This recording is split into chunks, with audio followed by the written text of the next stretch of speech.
ચાલો page number 40 ઉપર આપેલ આપણે વિચારો અને શોધોમાં પહેલો પ્રશ્ન આપેલા ખૂણાનું અંશ માપ તમારા કોણ માપકનો ઉપયોગ કરીને કરો. તો કોણ માપકનો વ્યવસ્થિત ઉપયોગ કરીને તમારે ખૂણાના માપ શોધવાના છે. 47 અંશનો, 24 અંશનો અને 109 અંશનો. પછી તમારા કોણ માપકનો ઉપયોગ કરીને તમારા વર્ગખંડમાંના વિવિધ ખૂણાઓના અંશ માપ શોધો.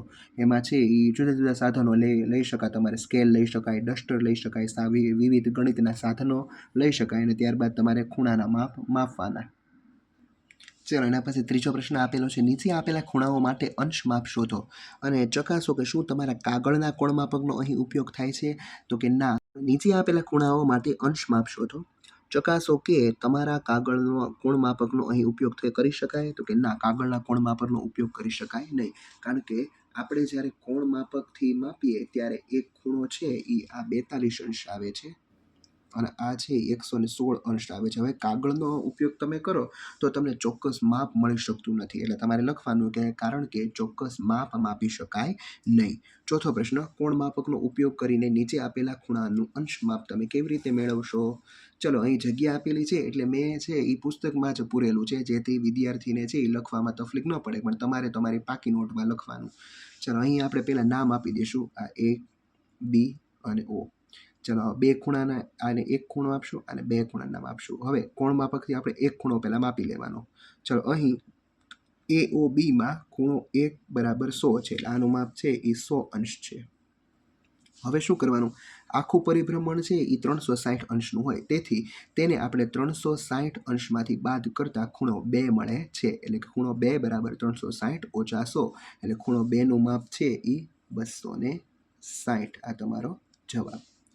ચલો એના પછી આપેલું છે નીચાના દરેક ખૂણાનું અંશ માપ લખો. તો તમારે કોણ માપકની મદદથી તમારે છે એ ખૂણાનું માપવાના છે. 80 અંશ, આ 120 અંશ. ચાલો અને પછી ત્રીજા ખૂણાનું માપ છે એ 60 અંશ, પછી 130 અંશ, 130 અંશ અને 60 અંશ. ચાલો એના પછી છે એ 4 અંશ માપ આપેલા છે. આ 4 તમારે અંશ માપ લખવાના છે. પહેલું આપેલું છે BXE એટલે કે BX અને E કેટલા અંશનો ખૂણો થાય, એટલે કે અહીંયાથી શરૂ કરીને અહીંયા સુધી તો કેટલો થાય છે. તો કે 110 થી 120 ની વચ્ચે 115. CXE આ C પછી આ X અને E કેટલો થાય છે. તો કે 80 અને 90 ની વચ્ચે એટલે 85. AXB A પછી X અને B કેટલો થાય છે. તો આપણે અહીંયાથી માપવાનું હવે. એટલે કેટલો થાય તો કે 60 અને 70 ની વચ્ચે એટલે કે 65. BXC એટલે કે B પછી X અને C એટલે આ બે વચ્ચે કેટલા અંશનો ખૂણો થાય. તો જો અહીંયાથી તમારે માપવાનું છે તો કેટલા અંશનો થાય, ટોટલ 30 અંશનો ખૂણો થશે. ચલો એના પછી નીચે પણ એવી રીતના આપેલું છે કે ખૂણો PQR, PQS અને PQTના માપ. સૌથી પહેલાં છે PQR એટલે આપણે જોઈએ આ P, Q અને R અહીંયાથી તમારે માપવાનું છે કોણ માપકની મદદથી. તો કે 45 અંશ થાય છે, PQS 100 અંશ અને PQT 150 અંશ. ચાલો એના પછી 8મો પ્રશ્ન આપેલો છે કે આપેલ સૂચનાઓ મુજબ કાગળના નમૂનાને વાળો અને પછી છે એમાં જુદા જુદા છે ખૂણા તમારે માપવાના છે. અલગ અલગ ખૂણા તમે માપવાના. ચાલો એ તમારે જાતે કરવાનું રહેશે. 9મો પ્રશ્ન છે. તો 9મા પ્રશ્નમાં નીચે 3 આકૃતિઓ આપેલી છે. આ 3 આકૃતિના તમારે ખૂણા માપવાના છે અને પછી 3ના સરવાળા કરવાના છે. તો સરવાળો કેટલો આવે છે તમારે ચેક કરવાનું.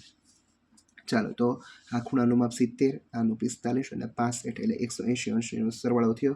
આ 56 અને 2નો 62 એટલે એનો પણ 180 થયો. આ 30નું માપ છે, આ 52નું માપ છે, 98. જો તમે તમારે શિક્ષક કહે તો તમારે દોરીને છે એ તમારે ખૂણાઓ લખવા અને ત્યારબાદ એનો સરવાળો કરવાનો. તો 180. તો કે ત્રિકોણના ત્રણેય ખૂણા, જો અહીં તમને આપેલું છે કે હવે એ પછીના ધોરણમાં શીખીશું. તો પછીના ધોરણમાં શું આવશે તો કે ત્રિકોણના ત્રણેય ખૂણાના માપનો સરવાળો બરાબર 180 અંશ. એટલે આ બધા છે એ ત્રિકોણ આપેલા છે. ચાલો અહીં તમારું પેજ નંબર 43 અને એની પહેલાંનું 2 પેજનું સોલ્યુશન પૂર્ણ થાય છે. Thank you.